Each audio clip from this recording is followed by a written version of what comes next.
Welcome back, tasters, to another episode of Tim and Shayne Taste Everything. We're doing another one on our Dickel lineup, and this one is a fresh new bottle of the Dickel Bottled in Bond 13-year, but like we were saying, we were just looking at it, it's what, like going on 17 years now? 16 going on 17? Yep.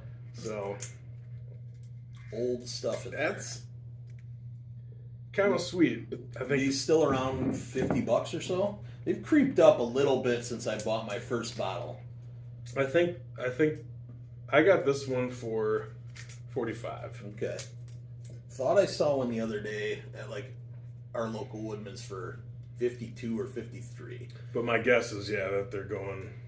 which is still a fair. Yeah, For some super old you're stuff. getting some. Like I said, this was bottled at 13 years. Yeah. But again, you're going to be hard pressed to find something of this age for this price.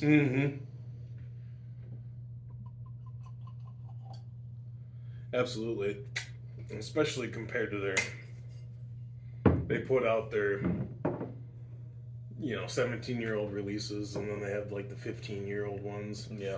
barrels and stuff. But those are significantly more price-wise, I think, than this one at 45 to 50 or Sure. 45 to 55, we'll say. Yep.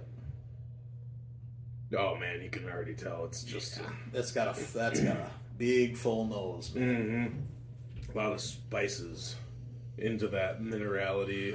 Yeah, and even the nuttiness. They Dickel's got a very distinct Oh yeah, thing going on. It just matters of what intensity it is, from their proofs. But it smells good. It Yeah. smells like it's going to be full flavored. yep.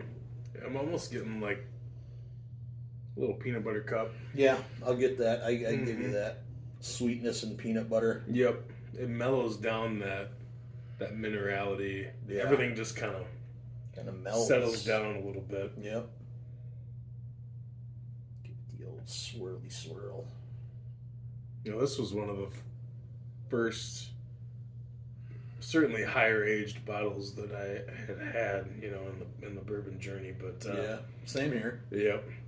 And I remember a buddy of mine was like, "Hey, have you tried this before?" And we drank some. And I was like, I need to find some. So Yeah, I think when I started getting into bourbon, I saw this sitting on the shelf, and I had done some research about the first bottles you should grab, and everybody's got their own, obviously their opinion. But this Right. guy, whoever I was reading, one of them was just not a Dickel guy. Mm-hmm. But I saw the age statement, Right. and I'm just like, I got to give it a whirl. How bad I'm not can it going to be be? mad. Yeah, Yeah. and then of course I loved it. Yeah. So. I'm almost getting like, if you hold it out a little ways, I'm almost getting a little mintiness. Okay. And like pepper, almost like watercress. Some earthy, Yeah. minty. Yep, earthiness. Like, Yeah, I get that. Like you're walking by a creek. Yeah, Crick. However you say it. yeah. Well, let's see how it goes. Mm-hmm. See if it's as good as I remember. Yep. Oh yeah, it is.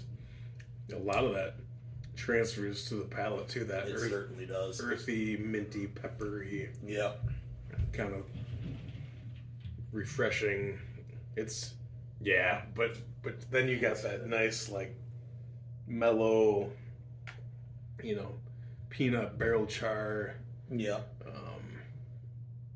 Yeah, it's definitely got Kind like of thing. first and second phase. Yeah. It hits you with that nice. It's almost like fresh. It's Yeah. almost like it's kind of big pop of flavor, Mhm. and then it kind of mellows down into what you're used to. Mhm. It gets kind of familiar. That's kind of wild. It's almost like walking into like a cave with like a natural spring Yeah. that's like popping up. Yep. Yeah, it all comes back to that minerality is what it is. But they just got a nice mix of, like, I don't know, it's hard to explain how freshness tastes, but Yeah. minty and clean. Yeah. And then it kind of dries down to the Dickel, the Mm-hmm. nuttiness and bourbon and some nice warm flavors. Yeah, absolutely. It's this bottle is definitely as good as I remember, and it's all of those things. Yeah. You know, I just like that. It almost counterpoints itself. Yeah. You know. Yeah, because if that first punch, that flavor was all the way through, it'd be like, wow, it's kind of a one trick pony, man. It's good, but man, it really turns into a classic bourbon toward the end. Yeah. It dries down nice, man. There's no weird aftertaste. Yeah. It's just really like good. Yeah. Really, really good. Yeah. And a super underrated bottle, I think. Yeah. I see them sitting all the time, and nobody's picking them up. Yeah. So, honestly, do yourself a favor. Sleeper bottle. Absolutely. Do yourself a favor and pick one up, because... That would make a kick-ass old-fashioned. Oh, man. That would be I don't even know. Like, it's so good on its own. Yeah, I'm not, you know? Yeah, I'm not trying to... But so you got to mix it with something. Totally. But I think those flavors, all that stuff would just be... I think it would stand up really well. Yeah. Yeah, that is. It's still as good as I remember. Dickel fanboys. Yeah, call us whatever you want to, man. But yeah, people in the know.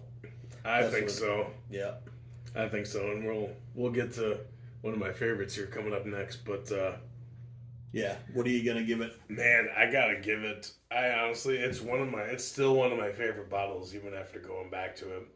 This is gonna probably seem High, pretty high, but I'm gonna give it like an 8.1. Ah, that's exactly what I was gonna give it. 8.1. Okay. Swear. Nah, I think that's well deserved, man. That's well. You can't go. You know, this ain't the top of the line stuff, but you can't rob it either of a good score because for the price and the age and how full flavored it is and its uniqueness, you got to give it that. That's a great bourbon. Right, super complex. Yeah. You know, you're gonna find this is one of those bottles. You're gonna find something different. Yeah. Each time you taste it. Yeah, it's very, very good for a nice bottled and bond 100 proof, full flavored 100 proof. Absolutely. Bourbon.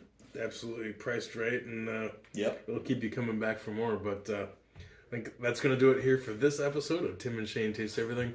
Catch you guys in the next one.